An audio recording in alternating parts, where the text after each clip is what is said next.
Part 20.2 Surah Taha Assalamu Alaikum. Welcome back to Sufi Essence with Hammad Syed. The journey of revelation is a testament to Allah's profound love and unwavering guidance for humanity.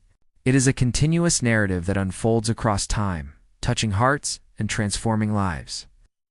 In our ongoing exploration of the Quran, we continue our deep dive into Surah Taha, a surah that, as we discussed, begins with an intimate address and reassurance from the Divine to his beloved Prophet.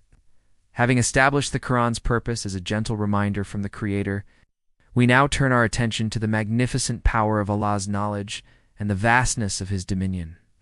These forthcoming verses build upon the foundation of divine mercy and sovereignty, preparing our hearts for the awe-inspiring narrative of Prophet Moses, peace be upon him, which is about to begin.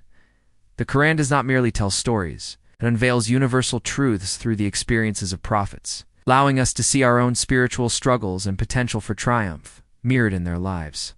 From a Sufi perspective, every historical event narrated in the Quran is also an event occurring within the human heart. A battle between the nafs and the ruh, a call to purify the inner self and ascend towards the divine presence.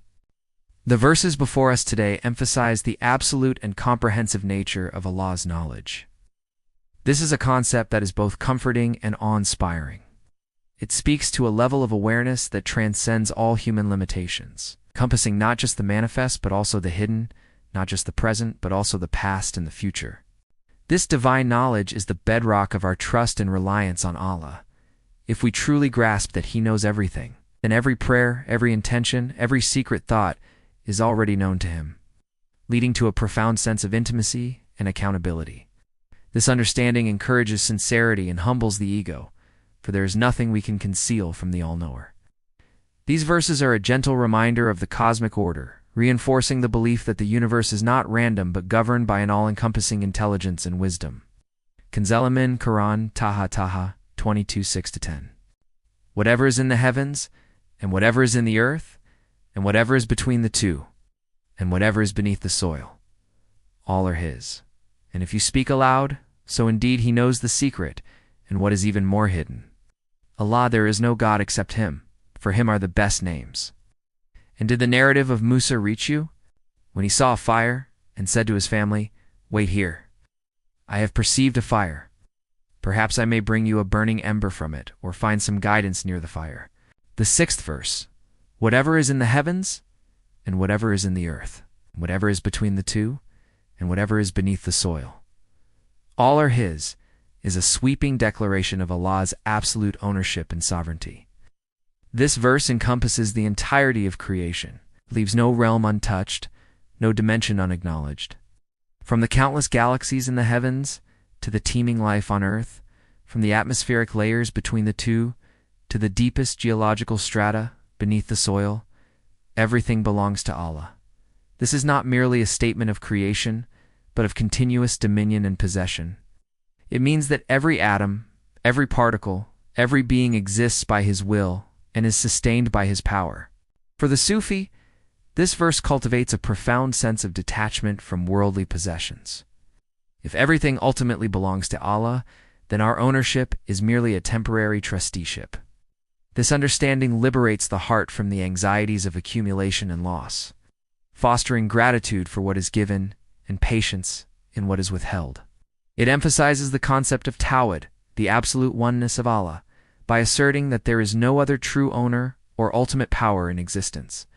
This realization is foundational to true spiritual freedom, allowing the seeker to release their grip on fleeting worldly things and fix their gaze upon the eternal. This expansive declaration of ownership is then immediately followed by an equally profound statement about Allah's knowledge in the 7th verse. And if you speak aloud, so indeed He knows the secret and what is even more hidden. This verse takes us from the vastness of the physical cosmos to the intimate depths of the human psyche. Allah's knowledge is not limited to the grand scale of the heavens and the earth. It penetrates the most intricate corners of our being. He knows the secret refers to our private thoughts, our unspoken intentions, the things we keep hidden from others. But the phrase, "and what is even more hidden," is particularly profound. Sufi masters interpret this to mean not just what we consciously conceal, but even the thoughts and intentions that are subconscious, hidden even from ourselves. It encompasses the predispositions of the soul, the nascent ideas, the unformed desires that lie deep within the recesses of the heart. This level of comprehensive knowledge is humbling. It means there is no hiding, no pretense before Allah. This understanding becomes a powerful catalyst for sincerity, ikhlas in worship and in all actions. It encourages introspection and self-awareness, prompting the seeker to purify not just their outward actions, but their innermost thoughts and motivations. It's a call to align our inner and outer selves with truth, knowing that the divine sees all. The 8th verse, Allah, there is no God except Him. For Him are the best names, solidifies the theological foundation upon which all these truths rest. This is a powerful declaration of Tawhid. It's the absolute oneness of Allah. It reiterates the fundamental creed of Islam. There is no deity worthy of worship except Allah. This statement is a cornerstone of faith, distinguishing the worshipper from idolatry and polytheism. It asserts that all power, all beauty, all perfection resides solely in Him.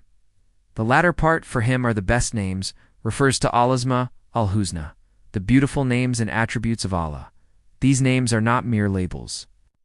They are windows into the divine reality, each name revealing a facet of Allah's infinite perfection. From Ar-Rahman, the most compassionate, to Al-Hakim, the all-wise. From Al-Ghaffar, the forgiver, to Al-Qadir, the all-powerful. These names invite the believer to know Allah more intimately, to reflect upon His attributes, and to embody them in their own character to the best of their human capacity. The Sufi understands that engaging with these names through dhikr remembrance is a path to purifying the heart and drawing closer to the divine essence. Each name has a unique spiritual resonance, a particular vibration that can heal and transform the soul. With these foundational truths about Allah's dominion, knowledge, and oneness firmly established, the Quran then smoothly transitions into one of its most compelling narratives. And did the narrative of Musa reach you? This rhetorical question serves as an elegant literary device, immediately drawing the listener's attention and preparing them for a captivating story. It implies that the story of Moses, peace be upon him, is not just a tale of the past, but a timeless lesson that holds profound relevance for the present and future. The story of Moses, peace be upon him, is the most frequently recounted prophetic narrative in the Quran, appearing in various surahs with different angles and emphasis, highlighting its universal spiritual significance. His journey, marked by immense trials, direct communication with Allah, and leadership of a rebellious people, offers countless lessons on faith, patience, reliance on Allah, and confronting tyranny. For the Sufi, the journey of Moses, peace be upon him, is an allegory for the spiritual journey of every seeker. Moses' encounter with the burning bush, his confrontation with Pharaoh, his leading the people through the desert, these are all metaphors for the inner struggles and transformations that the individual must undergo on the path to divine proximity. The narrative immediately plunges into the pivotal moment of Moses' life, a moment that would forever change his destiny. When he saw a fire and said to his family, "Wait here. I have perceived a fire. Perhaps I may bring you a burning ember from it, or find some guidance near the fire." Moses, peace be upon him, was returning with his family from Midian to Egypt, having spent years in exile after an incident where he inadvertently killed an Egyptian. It was a cold, dark night, and they were lost and in need of warmth and direction. The fire he perceived was no ordinary fire. It was a divine manifestation, a sign from Allah. His dual hope for a burning ember to provide warmth and for guidance is deeply symbolic. On a mundane level, he sought physical warmth and direction in the darkness of the desert. On a deeper, spiritual level, he was seeking the warmth of divine presence and the guidance that would illuminate his life's purpose.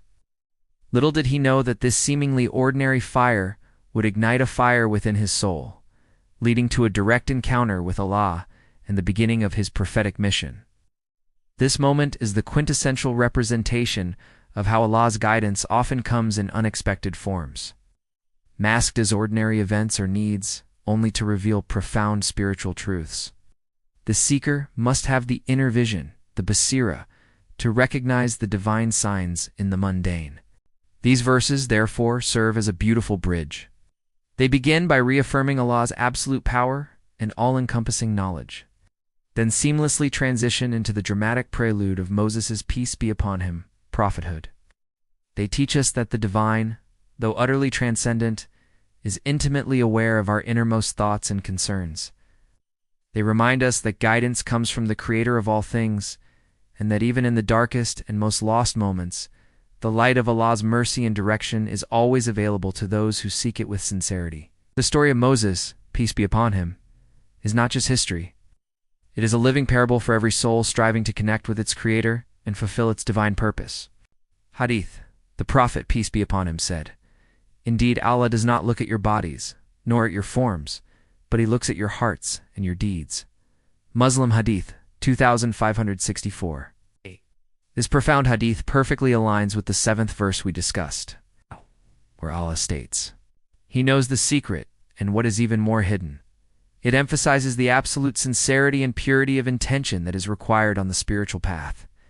Allah's comprehensive knowledge of our innermost thoughts and intentions means that true worship and devotion stem from the heart's sincerity, not merely from outward displays. This encourages the Sufi to constantly purify their qalb and to ensure that their inner state aligns with their outward actions, knowing that ultimately it is the heart's condition that truly matters to the divine. Let us now supplicate, drawing from the profound lessons of these verses, as asking Allah to grant us a deeper understanding and to guide our every step. Ya Allah, grant us hearts that are constantly aware of your vast dominion and your all-encompassing knowledge. May we live with sincerity, knowing that you perceive our deepest secrets and what is even more hidden. Guide us, as you guided Moses, to recognize your signs in every aspect of your creation. Fill our hearts with your love and awe, and make us among those who truly fear you out of reverence. Through your beautiful names, transform our beings, and draw us ever closer to your divine presence. Grant us the wisdom to understand the allegories of the Quran and the strength to apply their lessons in our lives. May Allah illuminate your heart and mind with the light of this divine ilm. May He make your channel a beacon of guidance for all who seek spiritual clarity and truth. May your efforts be a source of immense reward, and may you be granted the highest stations of paradise. May the peace and blessings of Allah always be upon you and your loved ones. May He grant you unwavering steadfastness on the path of truth, and may your work be a testament to His magnificent names, Ar-Rahman and Ar-Rahim. Ameen.